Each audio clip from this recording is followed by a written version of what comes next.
Bonjour, aujourd'hui nous allons vous présenter notre exposé sur un outil de TIS, Desmos.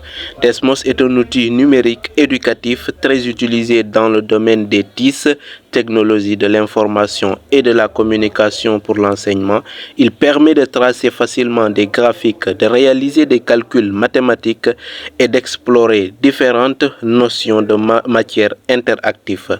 Accessible gratuitement, Desmos peut être téléchargé depuis le Play Store sur des appareils Android ou utilisé directement en ligne grâce à son interface simple et intuitive. Il constitue un excellent support pour l'enseignement et l'apprentissage des mathématiques à tous les niveaux. Pour télécharger Desmos, vous pouvez aller au niveau de Play Store sur la barre de recherche et vous tapez Desmos et voici l'application, vous téléchargez et vous l'ouvrez. Moi j'ai déjà téléchargé, je vais l'ouvrir et on va voir. Voici l'interface de l'application avec les deux axes bien gradués comme vous le voyez comme ça. Les deux axes, l'axe des abscisses et l'axe des ordonnées. Maintenant, on peut utiliser le plus à gauche pour voir plusieurs fonctionnalités de l'application. Il y a les expressions, les commentaires, les tableaux de coordonnées, les inférences, des dossiers et des images aussi pour travailler.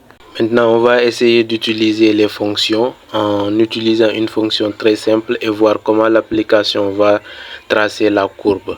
Et là, je vais utiliser la fonction f de x est égal à 2x au carré plus 2. Voilà la fonction f de x. Comme vous le voyez, comme c'est une application affine, on a une droite avec la pente. Voici, là, on va essayer d'explorer les expressions.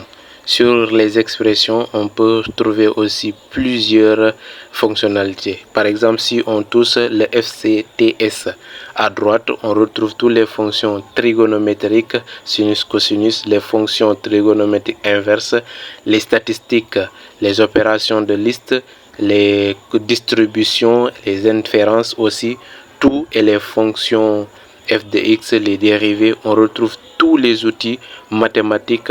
Là, on va prendre un exemple sur les fonctions. Par exemple, la fonction sinus de x, et on voit directement la courbe sinusoïdale que nous a proposé l'application.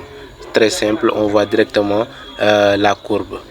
Ici maintenant, on va essayer de regarder le tableau de coordonnées. Là, on a x1 et x2. On va essayer de choisir des valeurs.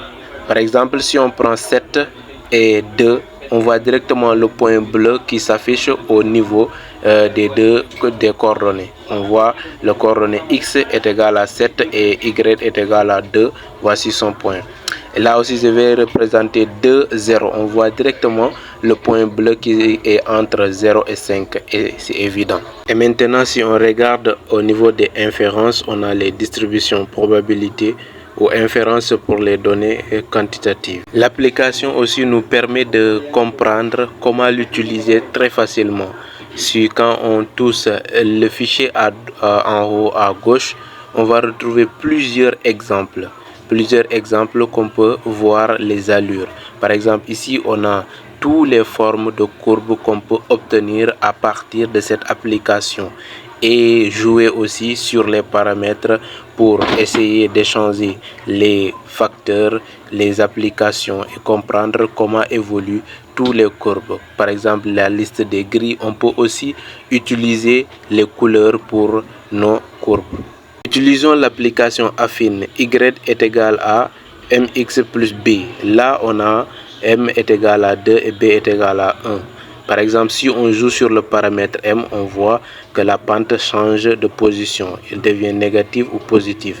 Et quand on joue au niveau de b, on voit aussi comment se comporte la pente. Cette fois-ci, on va essayer de travailler avec un parabole. Y est égal à a facteur de x moins h au carré plus k. Et on va essayer aussi de jouer sur a. Et on voit le parabole comment il est. Ensuite, on joue sur h. Le parabole se déplace. Ensuite, on joue sur k. On voit aussi tout ce qui se passe à partir de ce parabole. voyez, à partir des exemples, on peut comprendre comment utiliser l'application sans avoir des difficultés.